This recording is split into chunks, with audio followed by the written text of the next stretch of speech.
Okay, thanks for coming. Well, you may wonder why this is in this session. I think the curatorial challenge will become clear. It's about, this is the wrong presentation. That's a real challenge. There's the one. Okay, sorry. So it's about curating data, and it's about curating projects that are created in the museum, and then figuring out where and how to place them in the museum. Okay, so let's start. So the program I run in London is started just last year. It's a new program. It's about information design and experience design, and it combines research and technology and experimental art and design practice, of which you'll see a little bit of that. And it has MA and PhD and funded research and consultancy.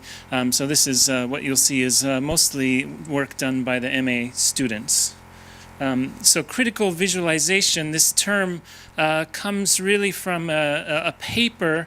It was a chapter actually by a guy named Peter Hall that was written in a museum catalog. It was a catalog for the exhibition at MoMA, Museum of Modern Art, a few years ago called Design and the Elastic Mind. He wrote an essay in there called Critical Visualization. So in the last session in this room, we talked about a little bit about critical design. This critical visualization is using data visualization as a kind of critical practice. So my co-author on this and collaborator Karen has been running workshops in critical visualization for a few years now. And what we do is give the students, the participants, some data, and then they work in teams to create a kind of physical manifestation of this data. So in this case, this is data about people's perception of the environment versus the economy. So in different countries in the world, how they view the environment and the economy, and this is realized in water and oil, for example. So actual glass tubes with oil and water representing a kind of physical bar chart across different countries based on their attitudes. And you can go to her website for more information on that. A few more projects that have come out of the workshops. Here's another one made of wood. And this one is about how people view the environment, environmental change, climate change, versus how much money they're willing to spend on it. So in different countries, the people give different attitudes, and based on that, these students, a group of 5 students from across different departments in our university, subdivided, took the radius of a circle and cut these shapes to represent these 2 data variables. And what you get is kind of different range of balance. The project is called Balance, and so the result is that some countries are sort of tipping off the edge, as it were. It's a very conceptual, critical kind of message that they're getting across, very subjective. And some countries perfectly balanced in the middle on these 2 issues. Here's another one. This one is about access to water around the world. So these students took some glass bottles and filled them with water to represent the global population, and then filled them with water to represent different variables and access that people have to water around the world, and then melted the bottles based on the differential access that people have to fresh water around the world. Another one along the same lines. This one is about the arms trade. So weapons importers around the world are represented by matchsticks. So you have rows of columns of matchsticks. I think this one is India on this side, the largest importer of arms around the world. And then you have this sort of striker at the top that represents arms exporters. I think the big one on the right side is the US, the biggest exporter of arms. So the idea is when you bring these 2 importers and exporters together, you strike them together and it causes fire and destruction. And so that's what these students did. They set their work on fire, yes, and then display it in the gallery like that in its burned state to make a point about fire and destruction. So this is subjective kind of data-driven artwork in a way, displayed in a gallery context. A few more from an exhibition we had just a few weeks ago. I'll come back to this if there's more time, the birthday cake and the swing set. I'll explain this one. This one is about birth rate and internet access. So in different countries, there's an inverse correlation between the number of babies that people have on average and access to the internet. So over here on the far side, I think, is Japan. Has a small, very low birth rate. They don't have a lot of children, but they have very high internet access. And this one, I think, is India, maybe, where they have relatively high birth rate and low internet access. So the students realized this through a real egg that they emptied out of its contents and then attached with this simulated digital LED egg to represent the digital, and then displayed it like that. Okay, so the specific project that we're talking about was displayed in the Victoria and Albert Museum, and this was called Data Manifestation. It took 23 students from different departments in our university, from my program, architecture, sculpture, visual communication, and printmaking, and then teamed them up with researchers from Imperial College, scientists, economists, social scientists, chemical engineering, psychology. It's all about urban data, this particular project. And it was part of this festival called the Urban Prototyping Festival. So we got a bit of funding from them to display these things in the museum. So here's a simple introduction to the brief as it was displayed. That's Karen on the upper right, by the way.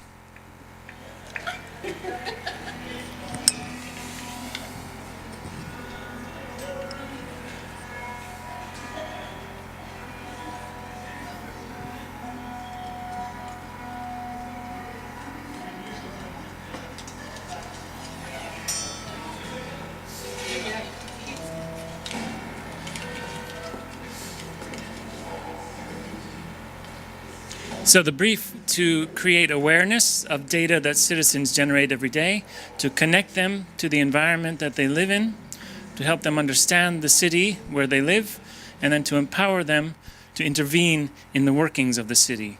So here are some of the projects that came out of this. This was about a 3-week project, I think. So I'll show you just a few of these. So, okay, what are we seeing?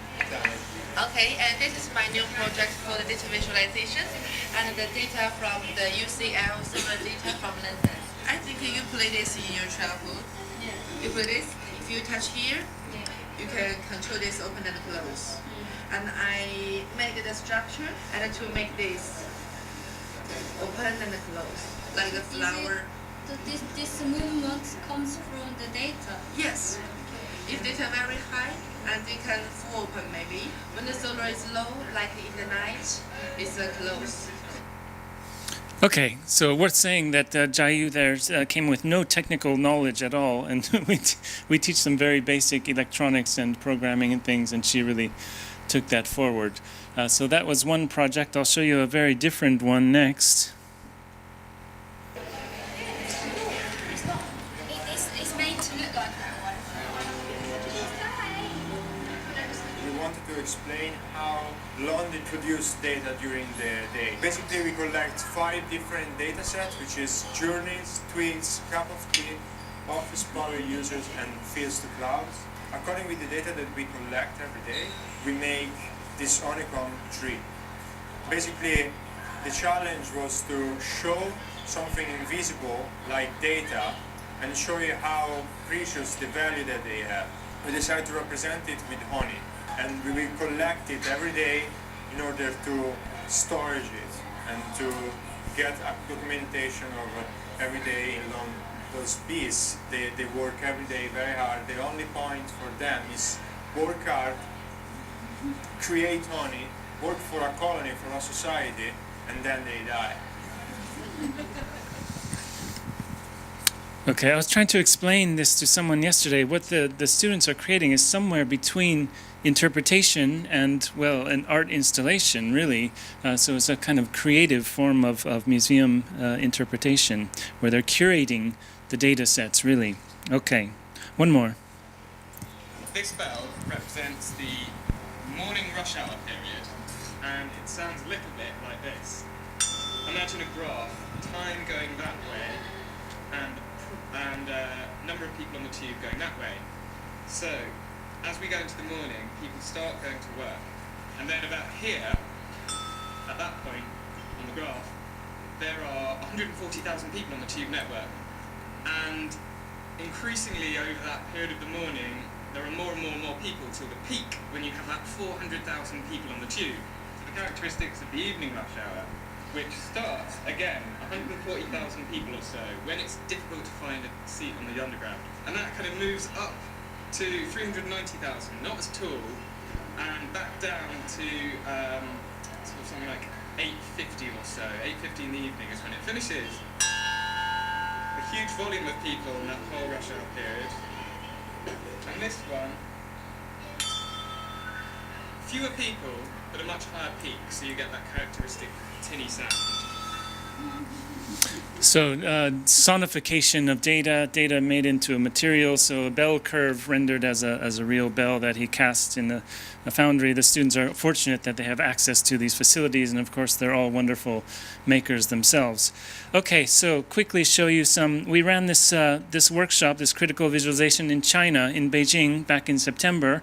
This was a 4-day workshop with some, well, it was open to the public. So got several people to come in and make projects, and this was one of them. It represents departures, airline departures, because they're very concerned in China with people leaving the country and going elsewhere. So these guys made this project. It's an upside-down map. You stand under it and you look up through the clouds at the map.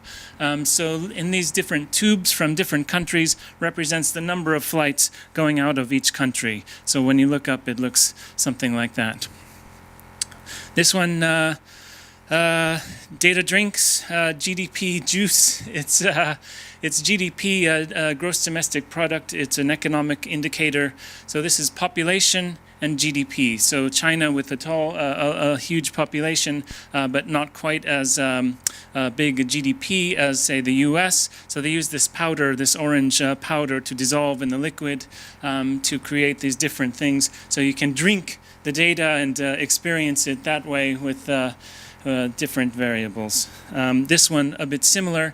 This is about birth rate and GDP. So using milk powder and these spoons. The spoon represents the number of babies that they have in each country.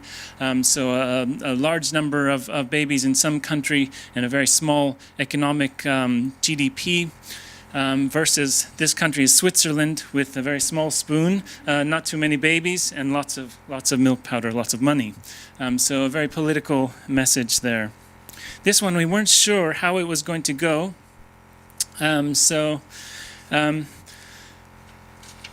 Because the Beijing government is a bit concerned about how they publish their pollution statistics. So you see people wearing masks. Pollution is very bad there generally, but these students wanted to make something about the pollution, and so they made physical masks and then distressed the mask based on how bad the pollution is relatively in 4 different seasons, and then create a poster and then overlay the physical mask on the poster and display it like that. That worked very well, I think. And then last one, 2 more. This was a half-day workshop, so we said, could we do this in, say, 4 hours? So we give them some data and then give them some string, so different colors of string, and go and make something with it. So these guys stretching string across the space of the museum, one of the rooms in the museum, to represent, I think that's GDP again. So they did a very complex calculation here to match up different countries and then stretch it across representing some variable, I don't remember exactly what, but very interesting kind of display. And these ones similar. Kind of a bar graph, but not really. I think this is also GDP again, and this one is about birth rate. So these guys arranged themselves in 4 chairs, sitting down, and then they tied their shoelaces together so that they couldn't move. And this was a very particular statement about birth rate and children, and referencing children's games like jumping rope and things like that. So the challenge, displaying these interactive, sometimes interactive embodied projects in a museum space. How do we do it? These were displayed across the one afternoon, for example, and So it worked pretty well. Some of them more contained, more object-centered, but all of them created in the museum itself. So I think that's it, really. Ooh. Yeah, that is the end. Okay, thank you.